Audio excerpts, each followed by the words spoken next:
বন্ধুরা সকলকে আরো একবার স্বাগতম জানাচ্ছি ডটলাইন আইটিতে। আপনাদের সাথে আছে আমি রনি আহমেদ। আশা করছি সকলে ভালো আছেন। আজকে আপনাদের সাথে যে বিষয়টা নিয়ে আলোচনা করব সেটা হচ্ছে একটা এইচপির মাদারবোর্ড। এইচপির এটা একটা বেশ ভালো একটি মডেলের ল্যাপটপের এটা সার্কিট আর কি। তো নতুন আপডেট জেনারেশনগুলোর মধ্যে এটাও একটা। এটা হচ্ছে মূলত প্রসেসর 12 জেনারেশন ইউজ করা হয়েছে এটাতে। এটার 10 জেনারেশন, 11 জেনারেশন, এখন 12 জেনারেশন। তো এটারই আজকে কাজ করতে হবে। এটার মডেল নাম্বার হচ্ছে HP 250G9। তো আমি এর আগে ওই মডেলের কাজ করছি, যে 10 জেনারেশন আমি এর আগে কাজ করছি এটা। তো এখন হচ্ছে 12 জেনারেশন আসছে আমার কাছে। এইটার মধ্যে প্রসেসর যেটা ইউজ করা হয়েছে Core i5 12 জেনারেশনের প্রসেসর। খুব ভালো একটি ল্যাপটপ, সিলভার কালার হয় ল্যাপটপটা, দেখতেও স্লিম স্মার্ট। স্পিড ল্যাপটপ সবারই অনেক চয়েসেবল ল্যাপটপ আর কি। তো চলুন কথা না বেরিয়ে কাজ শুরু করা যাক।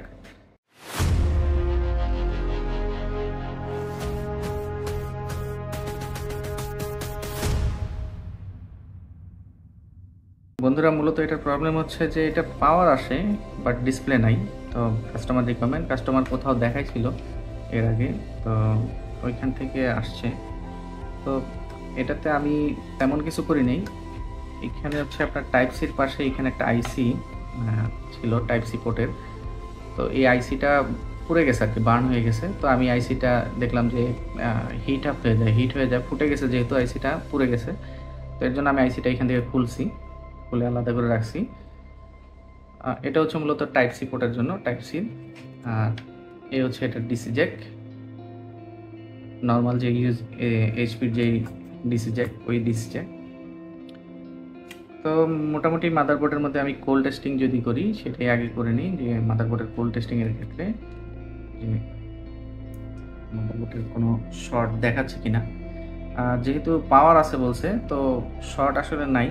তারপরে মোটামুটি একটা ওভারভিউ যদি দেখি, হচ্ছে কয়েলগুলো ক্ষেত্রে বিপি রেখে দিলাম।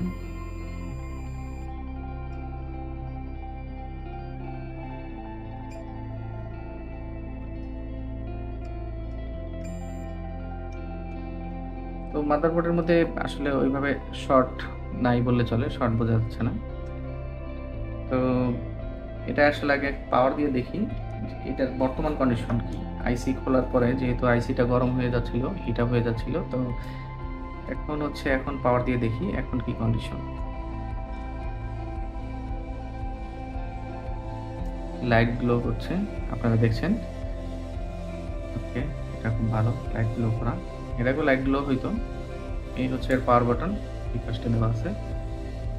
তো আমি পাওয়ার বাটন প্রেস করে অন করে দেখাচ্ছি। পাওয়ার বাটনটা প্রেস করলাম, এই হচ্ছে লোড 100+ আর কি, আপনারা বলতে পারবেন 100+ আর কি আসতেছে।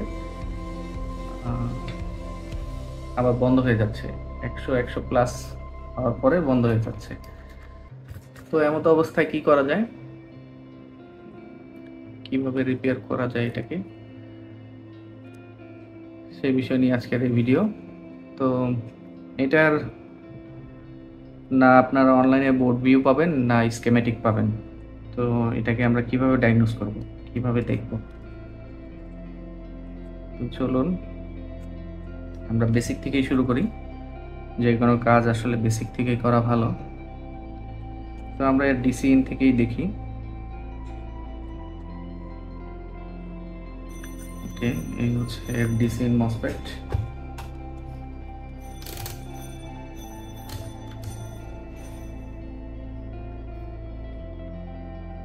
এটাই সম্ভবত ফার্স্ট মসফেট হওয়ার কথা।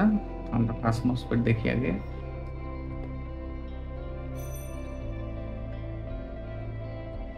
Nineteen volt. Okay, 19 volt.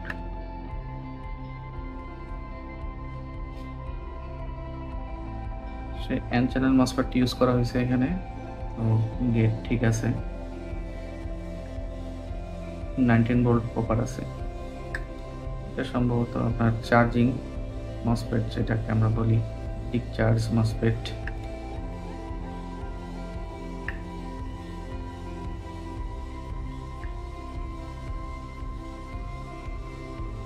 Okay, 19 volt আমাদের ওকে আছে। দেখি বোর্ডের মধ্যে আর কি ভোল্টেজ তৈরি হচ্ছে। আমরা পাওয়ার লাগানো অবস্থায় কাজ করছি, লাইটগুলো করতেছে, ভোল্টেজগুলো যদি চেক করি।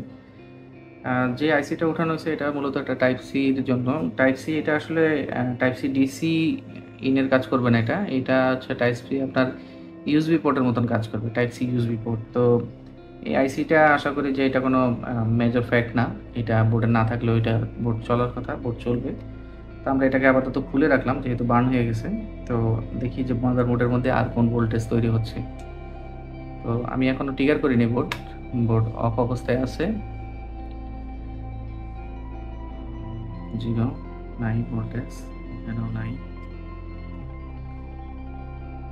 এখানেও নাই। মেবি র্যাম ফয়েল হওয়ার কথা, র্যামের নাই। ওকে, আর যদি দেখি যে এখানে এসওয়াই এর আইসি ইউজ করা হয়েছে, তো এইটা এখানেও এসওয়াই এর আইসি ইউজ করা হয়েছে। এই পাশে একটা ভোল্টেজ আসার কথা, এখানে ভোল্টেজ নাই।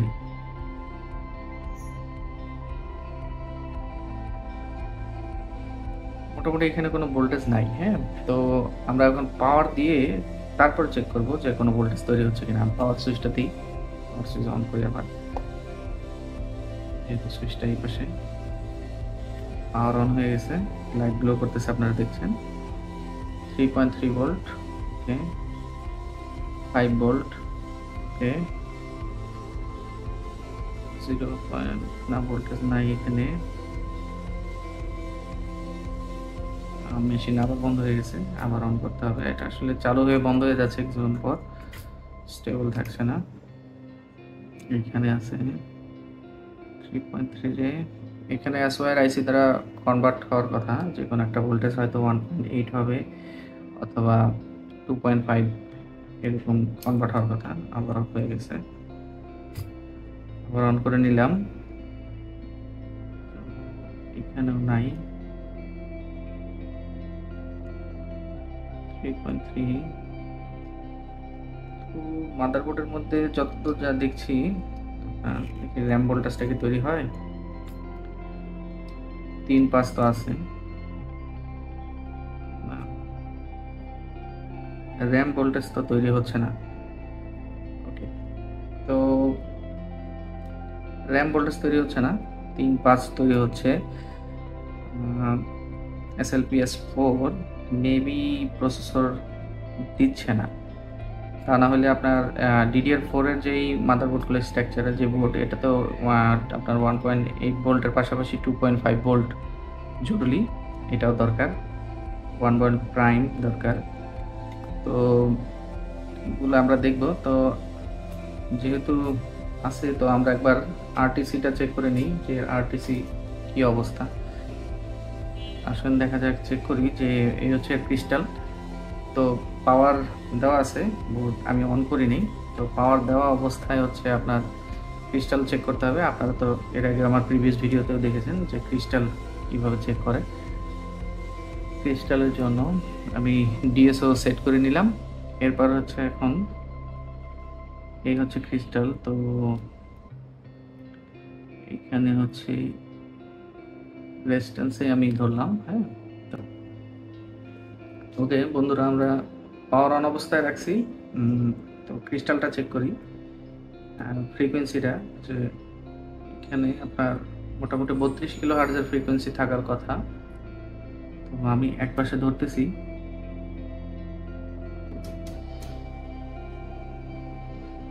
কোনো ফ্রিকোয়েন্সি জেনারেট হচ্ছে না, আপনারা দেখছেন। আমি ডিএসওর আরেক পাশে প্রপ রাখলাম মাদারবোর্ডের ক্রিস্টালে। তো এই পাশেও কোনো ফ্রিকোয়েন্সি জেনারেট হচ্ছে না। ওকে, তো এটাতে কত ফ্রিকোয়েন্সি 12 জেনারেশনে প্রসেসর ইন্টেল ইউজ করছে সেটা আপনারা অনেকে কমেন্ট করে জানাইতে পারেন।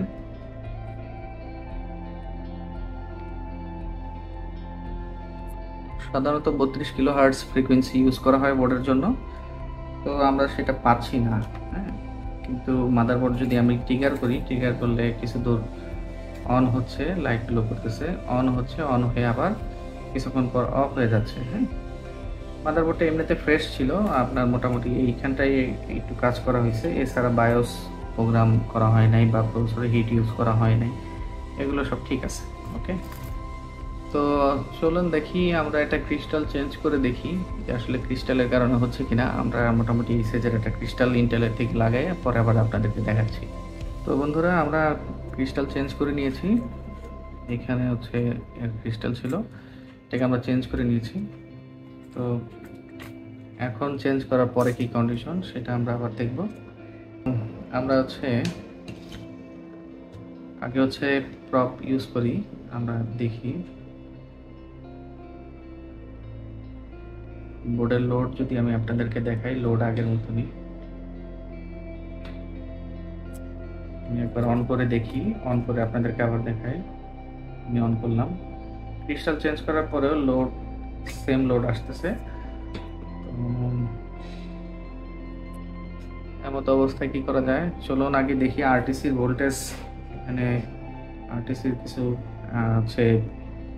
খালি জায়গা দেওয়া আছে, আরটিসির ভোল্টেজগুলো আছে কিনা, কারণ পাওয়ার ইনজেক্ট করার সাথে সাথে আরটিসির ভোল্টেজগুলো আসবে।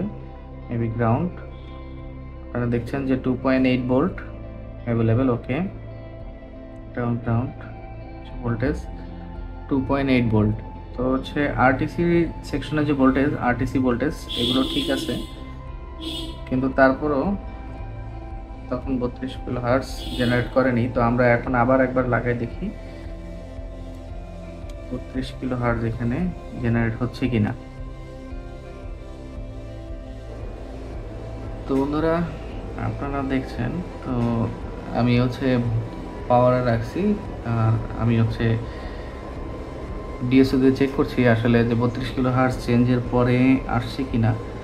কিন্তু দুই পাশে যদি আমি দেখাই, কোনো ফ্রিকোয়েন্সি নাই, ফ্রিকোয়েন্সি টোটাল জিরো, কোনো ফ্রিকোয়েন্সি নেই। আসলে ফ্রিকোয়েন্সি না থাকলে বোর্ড প্রপার অন হবে না। তো এমত অবস্থায় আমরা কি বলতে পারি, আরটিসির ভোল্টেজ কিছু দূর আসতেছে, বাট বোর্ড অন হয়ে অফ হয়ে যাচ্ছে, কিন্তু ফ্রিকোয়েন্সি জেনারেট করছে না। তো আমি যদি সহজভাবে বলতে চাই, তাহলে আমার কাছে যেটা মনে হচ্ছে, এটার আসলে প্রসেসরের মেন চিপ সেকশন নষ্ট হয়ে গেছে, যার ফলে এমন হচ্ছে। আদারওয়াইজ আপনারা সিনিয়র যারা আছেন অবশ্যই কমেন্ট করে জানাতে পারেন যে আসলে এখানে 32 কিলো হার্টজ কেন তৈরি হচ্ছে না। তো আজকে এই পর্যন্তই, আশা করি আপনাদের সকলের ভিডিওটি ভালো লেগেছে। যেহেতু ভিডিওটি করার মূল উদ্দেশ্য হচ্ছে 12 জেনারেশন, তো 12 জেনারেশনের এই মডেলগুলোর মধ্যে আসলে কী ধরনের কি আছে না আছে সেই বিষয়ে আমি আপনাদের একটু তথ্য দেওয়ার চেষ্টা করছি, যারা বিগিনার লেভেলের আছেন। যদি আপনাদের এই ইনফরমেশনে কোনো হেল্প হয়, আর আমার চ্যানেলে আপনারা নতুন হয়ে থাকলে অবশ্যই আমার চ্যানেলটিকে সাবস্ক্রাইব করে দিবেন, একটি লাইক দিবেন, অবশ্যই আপনার বন্ধুদের সাথে শেয়ার করতে পারেন। সবাই ভালো থাকবেন, সুস্থ থাকবেন। আজকের মতো আমি বিদায় নিচ্ছি। আল্লাহ হাফেজ।